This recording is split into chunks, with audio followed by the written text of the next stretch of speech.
The West is decaying, not suddenly, not dramatically, but gradually, shamefully, and in full view.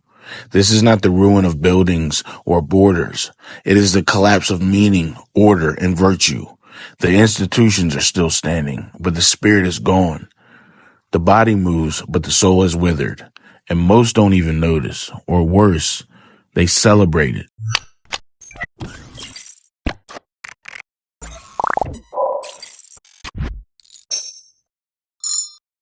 Architecture is theology in stone. What we build reveals what we believe. The ancients erected temples and domes and cathedrals, structures meant to endure, to uplift, to remind man of his place in the cosmos.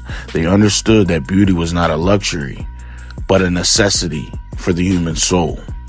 Modern man builds rectangles, warehouses of glass and steel, cubes for living, cubes for working, cubes for worship, if any still do.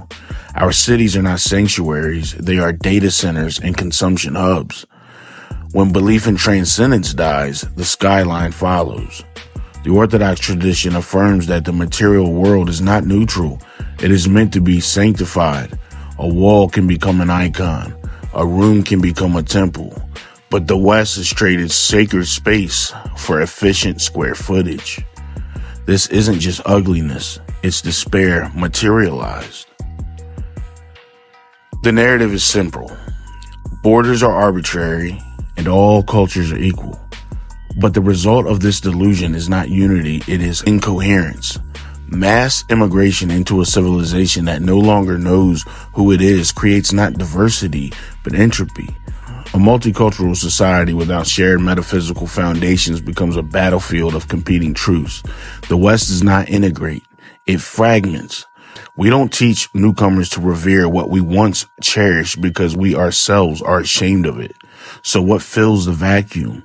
Tribalism, distrust, parallel societies. A nation without a story will disintegrate, and the West has forgotten its story. Orthodoxy does not equate nationhood with blood, but it does require a living culture rooted in truth, beauty, and God. The West offers none of those things now, only slogans and market access. Once we aspired to a society where character mattered more than color. Now we are further from that vision than ever. The modern racial narrative thrives on caricature. The white man is portrayed as irredeemably privileged or inherently oppressive, regardless of his life, his character, or his poverty.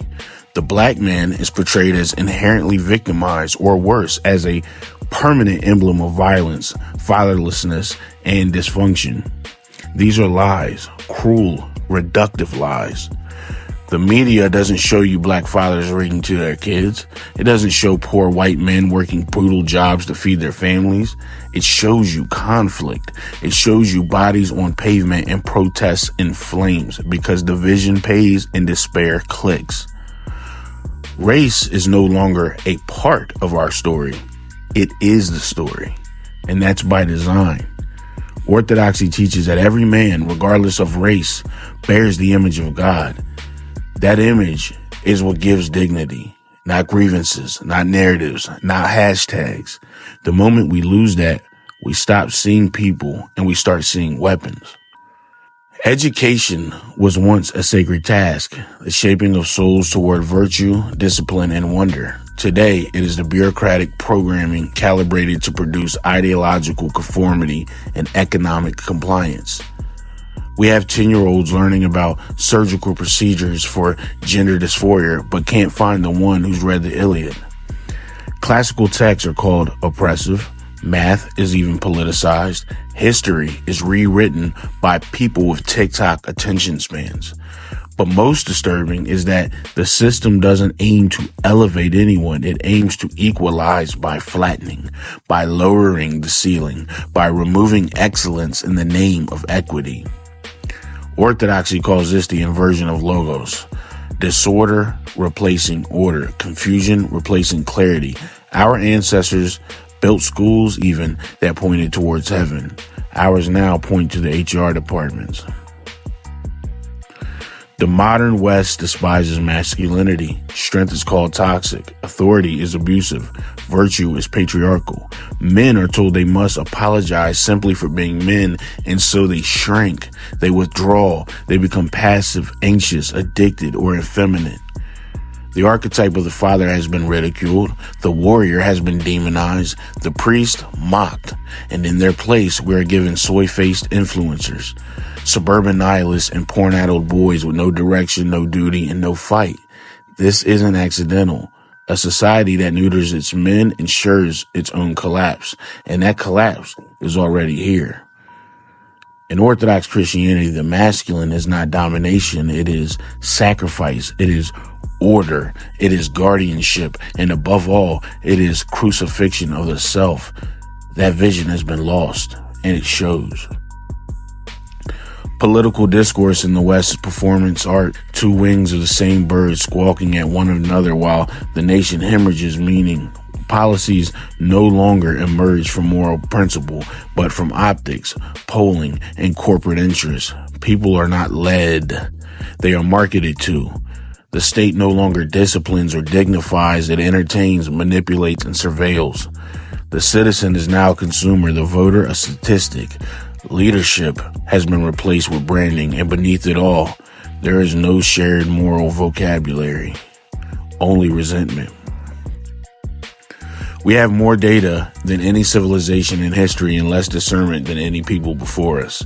Science was once a humble pursuit of truth. Now it is a weapon of power, endlessly rebranded to serve the interests of capital and ideology. Medicine, too, has become ritual without meaning.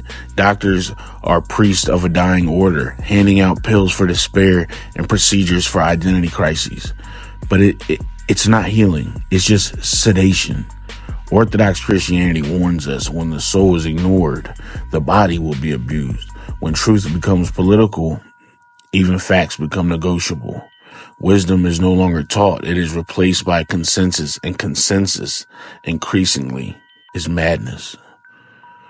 This is not pessimism.